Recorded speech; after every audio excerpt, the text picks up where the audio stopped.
Hello everyone. आज के video में हम लोग देखेंगे इतिहास के कुछ इंपोर्टेंट क्वेश्चंस हैं और इन क्वेश्चंस को आप लोग निश्चित तौर से करिए जिससे आपको बहुत बेनिफिट मिलेगा। देखिए पहला क्वेश्चन है, सम्राट अशोक के शिलालेखों को पढ़ने वाला प्रथम अंग्रेज कौन था? तो ये था जेम्स प्रिंसेप। ठीक है, जेम्स प्रिंसेप ने इसकी जो पढ़ा था इसको 1837 में इसको पढ़ा था।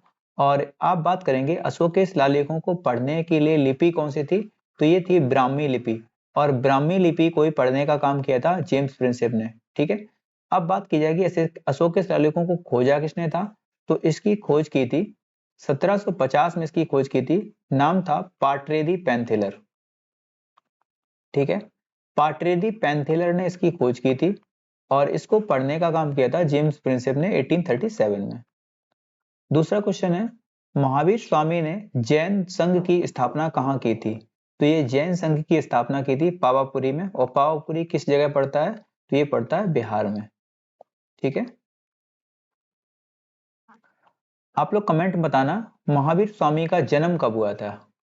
ठीक है, इसकी दो डेट्स हैं, दोनों डेट्स आप लोग कमेंट करके बता सकते हो। किस विदेशी दूत ने स्वयं को भागवत घोषित किया था? तो ये था हेलियोडोरस। ठीक है, तो हेलियोडोरस ने स्वयं को भागवत घोषित कर लिया था। ठीक है, वैदिक कालीन लोगों ने सर्वप्रथम किस धातु का प्रयोग किया था? तो ये किया था तांबा का।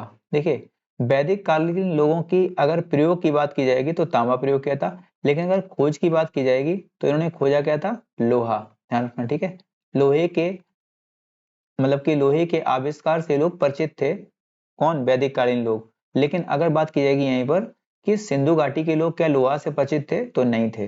ठीक है, किस वेद की रचना गद्य और पद्य दोनों में की गई है?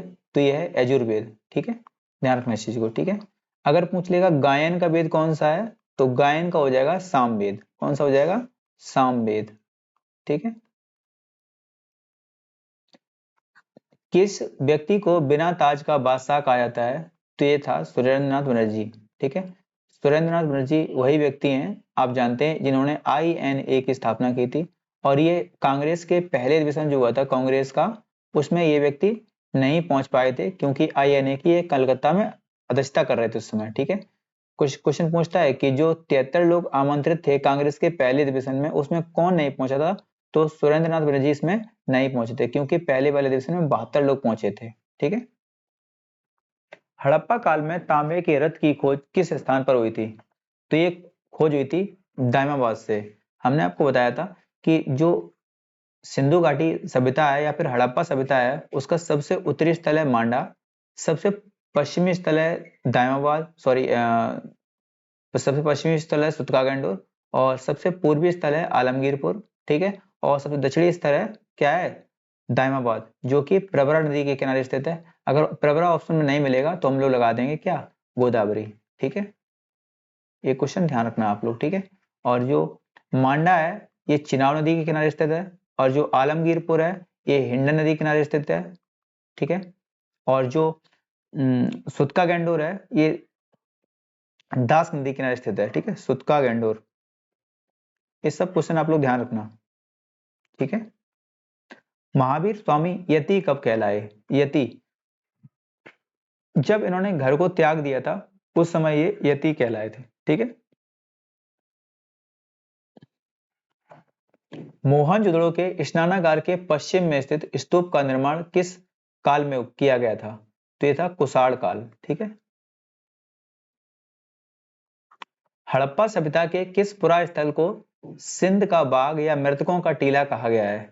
तो इसे कहा गया है मोहनजोदड़ो को। ठीक है, इसी को इंग्लिश में बोलते हैं mount of dead. Mount of dead. ठीक है, ध्यान रखना चाहिए। ऐसा कौन सा प्रथम सूफी संत था जिसने अपने आप को अनहलक घोषित किया था? तो ये था मंसूर हल्लाज। ठीक है,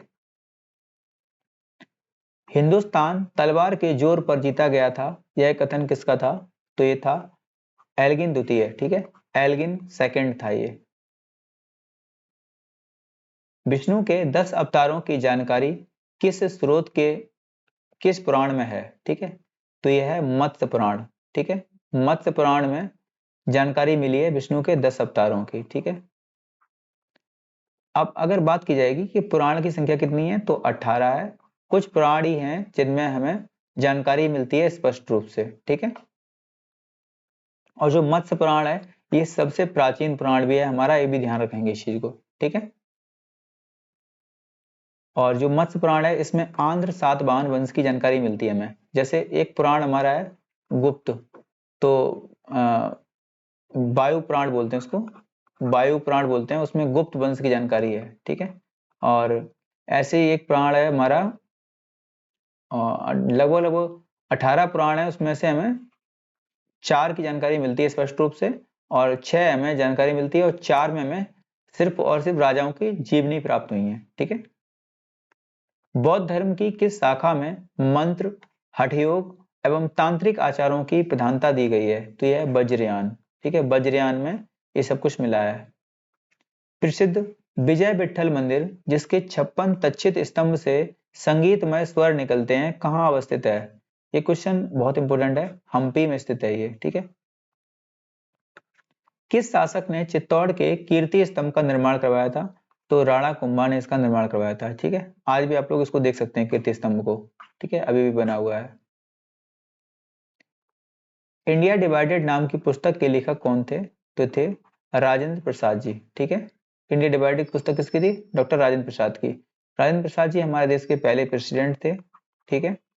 और ये 2 टर्म तक रहने वाले एकमात्र राष्ट्रपति हैं, लगातार 2 बार रहे हैं, ठीक है। 1952 में हालांकि इनको चुना गया था, लेकिन 50 चुने तो ये पहले ही गए थे, लेकिन 1952 से लेके 62 तक रहे हैं, 10 साल तक। शेरशाह के बाद अकबर से पहले दिल्ली पर राज करने वाला हिंदू शासक कौन था?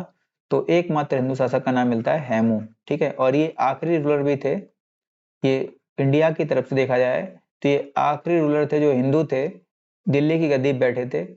और इन्होंने भी 14th टाइल मतलब के टाइटल लिया था विक्रमादित्य का, ठीक है, विक्रमादित्य का, ठीक है। कुल मिला के विक्रमादित्य 14 हुए हैं, उसमें से ये 14th नंबर के थे, ठीक है। आर्य शब्द का शाब्दिक अर्थ क्या था? तो इसका अर्थ मिलता है श्रेष्ठ या फिर कुलीन, ठीक है, श्रेष्ठ या कुलीन। आर्य का शब्द का जो शाब्दिक अर्थ है वो क्या होता है?